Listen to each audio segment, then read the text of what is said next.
தமிழ்நாடு அரசின் 4 முக்கிய திட்டங்களை மதிப்பாய்வு செய்து மாநில திட்டக்குழுவால் தயாரிக்கப்பட்ட அறிக்கைகள் முதலமைச்சர் மு.க.ஸ்டாலினிடம் வழங்கப்பட்டன. கலைஞர் மகளிர் உரிமை தொகை, கல்வி, மருத்துவ தேவைகளை சந்திக்க உதவுவதாக அதில் பெண் பயனாளிகள் தெரிவித்துள்ளனர்.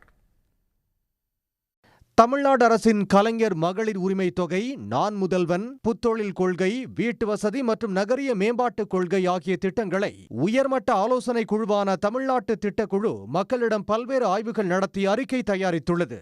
கலைஞர் மகளிர் உரிமை தொகை திட்டத்தின் தாக்க மதிப்பீட்டை ஆய்வு செய்த திட்டக்குழு சமூகத்தில் மிகவும் பின்தங்கிய பிரிவினரை இத்திட்டம் சென்றடைந்துள்ளதாக கூறியுள்ளது.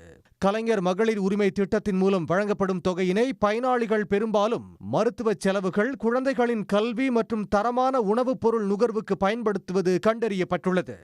இந்த திட்டம் பெண் மேம்பாட்டுக்கு காரணியாக செயல்பட்டு தன்னம்பிக்கையை உயர்த்தி குடும்பத்தில் தங்கள் மதிப்பை வலுப்படுத்துவதாக பெண்கள் தெரிவித்துள்ளனர்.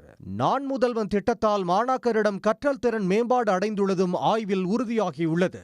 நான் முதல்வன் திட்டத்தால் வேலைவாய்ப்பு தேர்வுகளை நம்பிக்கையுடன் எதிர்கொள்வதாக மாணவர்கள் தெரிவித்துள்ளனர். கிராமப்புற மற்றும் முதல் தலைமுறை மாணவ மாணவியர்களுக்கு அளிக்கப்பட்ட சமமான தொழில் சார்ந்த திறன் பயிற்சிகளால் வேலைவாய்ப்பு திறன் அதிகரித்துள்ளதாக ஆய்வில் தெரியவந்துள்ளது.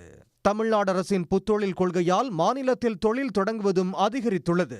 குறிப்பாக பட்டியல் இன சமூகத்தினர், மாற்றுத்திறனாளிகள், திருநங்கைகள் தொழில் தொடங்குவது அதிகரித்துள்ளதுடன் ஆண்களை விட பெண்கள் புத்தொழில்களை அதிகம் தொடங்குவதும் திட்டக்குழுவின் ஆய்வில் புலனாகியிருக்கிறது.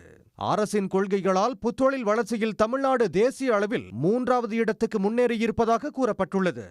தமிழ்நாடு அரசின் வீட்டு வசதி கொள்கை விளிம்பு நிலை சமூகங்களின் வீட்டு வசதி தேவையை பூர்த்தி செய்துள்ளது ஆய்வில் உறுதியாகியிருப்பதாக மாநில திட்டக்குழு கூறியுள்ளது. பணியிட பயண நேரத்தை குறைக்க கிராமப்புற, நகர்ப்புற வீட்டு வசதி கொள்கை உதவியிருப்பதாக மக்கள் கருத்து தெரிவித்துள்ளனர். நகர்ப்புற விரிவாக்கத்தில் ஏற்படும் இடர்களை குறைக்க வீட்டு வசதி கொள்கை பயனளிப்பதும் மாநில திட்டக்குழுவின் ஆய்வில் தெரிய வந்துள்ளது. உடனுக்குடன் செய்திகளை தெரிந்து கொள்ள சன் நியூஸ் பெல் ஐகானை கிளிக் பண்ணுங்க.